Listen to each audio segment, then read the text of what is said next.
Hi hello ಎಲ್ರಿಗೂ ನಮಸ್ಕಾರ. Welcome back to my YouTube channel Riyanshi vlogs. ಎಲ್ಲರೂ ಹೇಗಿದ್ದೀರಾ? ಚೆನ್ನಾಗಿದ್ದೀರಾ ಅಂತ ಭಾವಿಸ್ತೇನೆ. ನಾನು ಹಾಗೆಯೇ ತುಂಬಾ ಚೆನ್ನಾಗಿದ್ದೇನೆ. ಹಾಗಾದರೆ ಇವತ್ತಿನ ವ್ಲಾಗನ್ನು ಶುರು ಮಾಡೋಣ. ಇವತ್ತಿನ ವ್ಲಾಗನ್ನು ನಾನು ಸಂಜೆ 5 ಗಂಟೆ ಮೇಲೆ ಸ್ಟಾರ್ಟ್ ಮಾಡ್ಕೊಂಡಿದ್ದೇನೆ. ನೋಡಿ, ಇವತ್ತು ಮೀನು ಹಿಡಿಲಿಕ್ಕೆ ಹೋದವರು ಯಾರೂ ಸಹ ಕತ್ಲೆ ಆದ್ರೂ ಇಷ್ಟೋ ತನಕ ಬಂದಿಲ್ಲ. ಹಾಗಾಗಿ ಸ್ವಲ್ಪ ಫ್ರೀ ಆಗಿತ್ತು. ಹಾಗೆ ಸ್ವಲ್ಪ ಶುಂಠಿ ಬೆಳ್ಳುಳ್ಳಿ ಪೇಸ್ಟನ್ನು ಮಾಡ್ಕೊಳ್ಳೋಣ ಅಂತ ರೆಡಿ ಮಾಡ್ತಾ ಇದ್ದೇನೆ.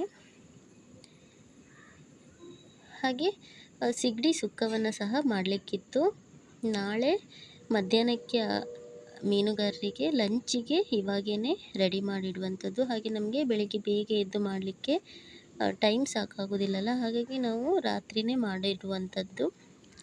ಸಾರೆಲ್ಲ ಮಾಡೋದಾದರೆ ಬೆಳಿಗ್ಗೆ ಎದ್ದು ಮಾಡುವಂಥದ್ದು.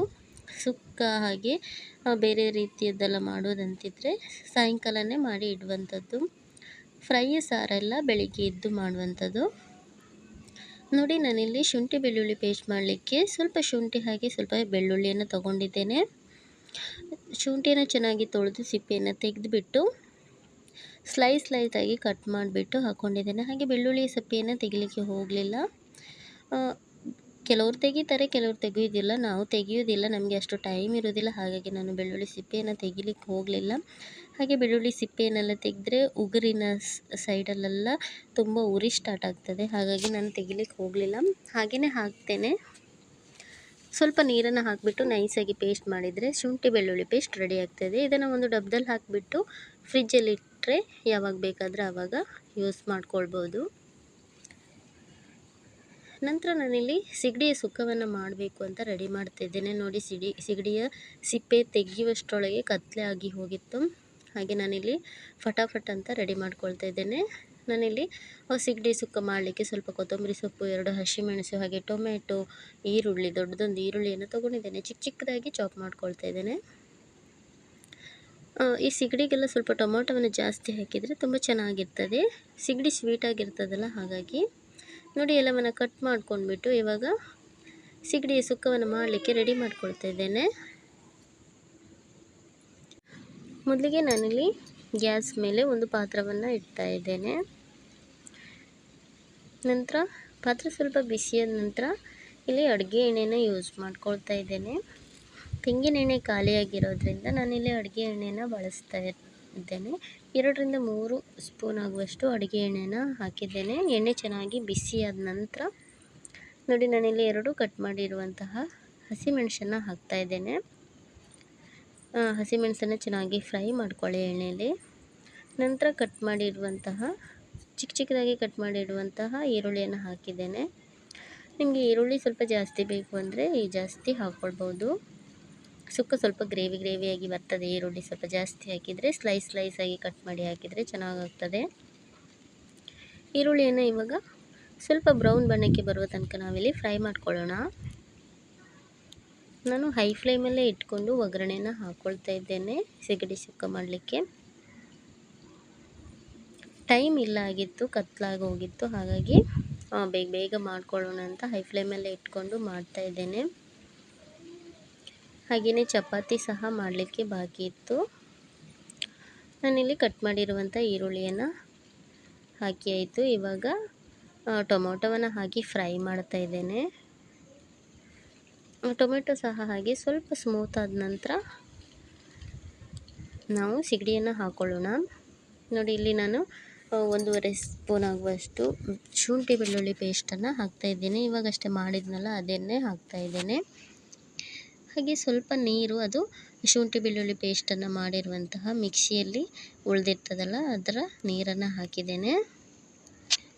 ನೋಡಿ, ಸ್ವಲ್ಪ ಹಸಿ ವಾಸನೆ ಹೋಗುವ ತನಕ ಫ್ರೈ ಮಾಡ್ಕೊಳ್ಳಿ. ನಂತರ ನಾನಿಲ್ಲಿ ಒಂದು ಅರ್ಧ ಸ್ಪೂನ್ ಆಗುವಷ್ಟು ಅರಶಿನ ಪೌಡರನ್ನು ಹಾಕಿದ್ದೇನೆ. ನೋಡಿ, ಈ ಸಿಗಡಿ ಸುಕ್ಕ ಮಾಡುವಾಗ ಅರಶಿನ ಪೌಡರನ್ನು ಹಾಕಲೇಬೇಕಾಗ್ತದೆ. ಯಾಕೆಂದರೆ ಅದು ಸ್ವಲ್ಪ ಸ್ಮೆಲ್ಲಿ ಆಗಿರ್ತದಲ್ಲ, ಹಾಗಾಗಿ ನಾವು ಸ್ವಲ್ಪ ಅರಶಿನ ಪೌಡರನ್ನು ಜಾಸ್ತಿಯಾಗಿ ಬೇಯಿಸಿದರೆ ಅಷ್ಟೇನು ಸ್ಮೆಲ್ ಇರೋದಿಲ್ಲ. ಹಾಗಾಗಿ ನೋಡಿ, ಇವಾಗ ಸಿಗಡಿಯನ್ನೆಲ್ಲ ನಾನು ಹಾಕ್ಕೊಂಡಿದ್ದೇನೆ. ಈಗ ಚೆನ್ನಾಗಿ ಮಿಕ್ಸ್ ಮಾಡ್ಕೊಳ್ತಾ ಇದ್ದೇನೆ. ಮತ್ತು ಇದಕ್ಕೆ ನೀರನ್ನು ಹಾಕಲಿಕ್ಕೆ ಇಲ್ಲ. ಸಿಗಡಿ ಬೆಂದ ನಂತರ ನೀರು ಆಟೋಮೆಟಿಕ್ಕಾಗಿ ಅದೇನೇ ಬಿಡ್ತದೆ. ಹಾಗಾಗಿ ನಾನು ನೀರನ್ನು ಹಾಕಲಿಲ್ಲ. ರುಚಿಗೆ ಎಷ್ಟು ಬೇಕೋ ಅಷ್ಟು ಉಪ್ಪನ್ನು ಹಾಕ್ತಾ ಇದ್ದೇನೆ. ಈ ಸಿಗಡಿ ಸುಕ್ಕ ಮಾಡಲಿಕ್ಕೆ ಸಹ ಹಾಗೆ ಉಪ್ಪನ್ನು ನೋಡಿ ಹಾಕಬೇಕು. ಸ್ವಲ್ಪ ಜಾಸ್ತಿ ಆದ್ರೂ ಉಪ್ಪಾಗ್ತದೆ. ಹಾಗಾಗಿ ಮತ್ತು ಬೆಂದ ನಂತರ ಟೇಸ್ಟ್ ನೋಡಿಬಿಟ್ಟು ಉಪ್ಪಾಗಿದೆಯಾ ಇಲ್ವಾ ಅಂತ ನೋಡಿಬಿಟ್ಟು ಹಾಕುವಂಥದ್ದು. ನೋಡಿ ಇವಾಗ ಸಿಗಡಿ ಚೆನ್ನಾಗಿ ಬೆಂದಿದೆ. ಅಷ್ಟರಲ್ಲಿ ನಾನು 1 ಕಪ್ ಆಗುವಷ್ಟು ತೆಂಗಿನ ತುರಿಯನ್ನು ತುರಿದು ರೆಡಿ ಮಾಡಿ ಇಟ್ಕೊಂಡಿದ್ದೇನೆ. ಹಾಗೆ ಅದಕ್ಕೆ ಸ್ವಲ್ಪ ಚಿಕನ್ ಸುಕ್ಕ ಪೌಡರ್ ಹಾಗೆ ಗರಂ ಮಸಾಲ ಪೌಡರನ್ನು ಹಾಕಿಬಿಟ್ಟು ತೆಂಗಿನ ತುರಿಗೆ ಹಾಕಿಬಿಟ್ಟು ಮಿಕ್ಸ್ ಮಾಡಿ ಇಟ್ಕೊಂಡಿದ್ದೇನೆ. ಸಿಗಡಿ ಇವಾಗ ಬೇಯ್ತಾ ಇದೆ, ಚೆನ್ನಾಗಿ ಬೇಯಬೇಕಲ್ವ, ಅಷ್ಟರ ತನಕ ನನಗೆ ಟೈಮ್ ಇತ್ತು. ಹಾಗೆ ನಾನಿಲ್ಲಿ ಚಪಾತಿಯನ್ನು ಮಾಡ್ಕೊಳ್ಳೋಣ ಅಂತ ರೆಡಿ ಮಾಡ್ತಾಯಿದ್ದೇನೆ. ನನಗೆ ಮತ್ತು ನನ್ನ ಮೈದುನನಿಗೆ ರಾತ್ರಿ ಚಪಾತಿ ತಿನ್ನಲಿಕ್ಕೆ ಚಪಾತಿ ಮಾಡ್ತಾಯಿದ್ದೇನೆ. ಹಾಗೆ ಇಬ್ಬರಿಗೆ 2 ಚಪಾತಿ ಆಗುವಷ್ಟು 4 ಚಪಾತಿ ಮಾಡಲಿಕ್ಕೆ ನಾನಿಲ್ಲಿ ರೆಡಿ ಮಾಡ್ಕೊಳ್ತಾ ಇದ್ದೇನೆ. ಎಕ್ಸಾಕ್ಟಾಗಿ 4 ಚಪಾತಿ ಮಾಡಲಿಕ್ಕೆ ಆಗೋದಿಲ್ಲ, ಹಿಟ್ಟು ಜಾಸ್ತಿ ಆಗ್ತದೆ. ಒಂದೊಂದು ದಿನ ಸ್ವಲ್ಪನೇ ಜಾಸ್ತಿ ಆಗ್ತದೆ ಚಪಾತಿ. ಹಾಗೆಯೇ ಬೇರೆಯವರೆಲ್ಲ ತಿಂತಾರೆ ಕೊಟ್ಟರೆ ಮನೆಯಲ್ಲಿ. ಹಾಗೆ ನೋಡಿ ಸ್ವಲ್ಪ ನೀರನ್ನು ಹಾಕಿಬಿಟ್ಟು ನೀರಿಗೆ ಒಂದು ಸ್ವಲ್ಪ ಉಪ್ಪನ್ನು ಹಾಕಿ ನಂತರ ಗೋಧಿ ಹಿಟ್ಟನ್ನು ಹಾಕಿ ನಾನಿಲ್ಲಿ ಹಿಟ್ಟನ್ನು ರೆಡಿ ಮಾಡ್ಕೊಳ್ತಾ ಇದ್ದೇನೆ. ಹಾಗೆ ನಾನು ಇಲ್ಲಿ ಎಣ್ಣೆಯನ್ನು ಹಾಕಲಿಕ್ಕೆ ಹೋಗಲಿಲ್ಲ ಹಿಟ್ಟನ್ನು ನಾದ್ಕೊಳ್ಳಿಕ್ಕೆ. ನೋಡಿ ನಾನು ಇಲ್ಲಿ ಅಡುಗೆ ಮಾಡುವ ಜಗಲಿ ಮೇಲೇ ಹಿಟ್ಟನ್ನು ಚೆನ್ನಾಗಿ ಹದ ಮಾಡ್ಕೊಳ್ತಾ ಇದ್ದೇನೆ. ಇವಾಗ ಹಿಟ್ಟನ್ನು ಸ್ವಲ್ಪ ಹೊತ್ತು ಇಟ್ಬಿಟ್ಟು ನಂತರ ಚಪಾತಿಯನ್ನು ಮಾಡ್ತೇನೆ. ಇವಾಗ ಸಿಗಡಿ ನೋಡಿ ಚೆನ್ನಾಗಿ ಬೆಂದಿದೆ. ನೋಡಿ ಎಷ್ಟು ನೀರನ್ನು ಬಿಟ್ಟಿದೆ ಅಂತ ಸಿಗಡಿ ಫ್ರೆಶ್ ಆಗಿದ್ದರೆ ಈ ರೀತಿಯಾಗಿ ತುಂಬಾ ನೀರು ಬಿಡ್ತದೆ. ಹಾಗಾಗಿ ನೀರನ್ನು ಆ್ಯಡ್ ಮಾಡಲಿಕ್ಕೆ ಹೋಗಲಿಕ್ಕಿಲ್ಲ ಸಿಗಡಿಗೆ. ನಂತರ ನಾನಿಲ್ಲಿ ಕಾಯಿ ತುರಿ, ಗರಂ ಮಸಾಲ ಹಾಗೆ ಚಿಕನ್ ಸುಕ್ಕ ಪೌಡರನ್ನು ಮಿಕ್ಸ್ ಮಾಡಿ ಇಟ್ಟಿದ್ದೇನಲ್ಲ ಅದನ್ನು ಹಾಕಿಬಿಟ್ಟು ಚೆನ್ನಾಗಿ ಮಿಕ್ಸ್ ಮಾಡ್ಕೊಳ್ತಾ ಇದ್ದೇನೆ. ನೋಡಿ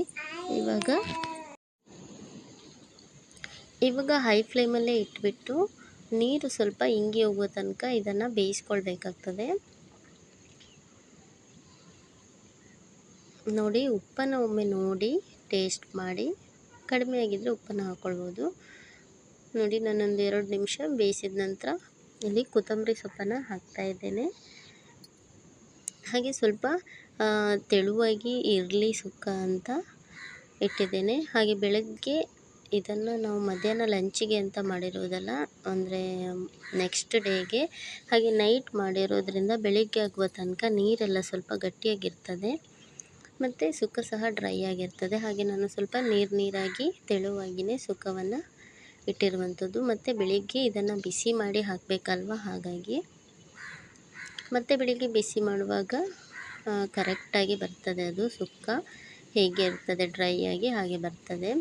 ಇವಾಗ ನಾನು ಹೀಗೇ ಗ್ಯಾಸನ್ನು ಆಫ್ ಮಾಡ್ಕೊಳ್ತೇನೆ. ಸ್ವಲ್ಪ ಹೊತ್ತು ಬೇಯಿಸಿಬಿಟ್ಟು ನಿಮಗೆ ಇವಾಗಲೇ ಮಾಡಿ ತಿನ್ನೋದಾಗಿದ್ದರೆ ಸ್ವಲ್ಪ ಡ್ರೈ ಆಗಿ ಬೇಕು ಅಂತ ಇದ್ದರೆ ಸ್ವಲ್ಪ ಜಾಸ್ತಿ ಹೊತ್ತು ಹೈ ಫ್ಲೇಮಲ್ಲಿ ಇಟ್ಬಿಟ್ಟು ನೀರೆಲ್ಲ ಹಿಂಗೆ ಹೋಗೋ ತನಕ ಬೇಯಿಸ್ಕೊಂಡ್ರೆ ಡ್ರೈ ಆಗಿ ಸಿಗಡಿ ಸುಕ್ಕ ರೆಡಿ ಆಗ್ತದೆ. ನೋಡಿ ಈ ರೀತಿಯಾಗಿ ಸಿಗಡಿ ಸುಕ್ಕವನ್ನು ಮಾಡಿಕೊಂಡ್ರೆ ಚಪಾತಿಗೆಲ್ಲ ತಿನ್ನಲಿಕ್ಕೆ ತುಂಬಾ ರುಚಿಯಾಗಿರ್ತದೆ. ನನ್ನ ವಿಡಿಯೋ ಇಷ್ಟ ಆಗಿದ್ದರೆ ವಿಡಿಯೋಗೊಂದು ಲೈಕ್ ಮಾಡಿ, ಶೇರ್ ಮಾಡಿ, ಹಾಗೆ ನನ್ನ ಚಾನಲನ್ನು ಸಬ್ಸ್ಕ್ರೈಬ್ ಮಾಡೋದನ್ನು ಮರಿಬೇಡಿ. Thank you for watching.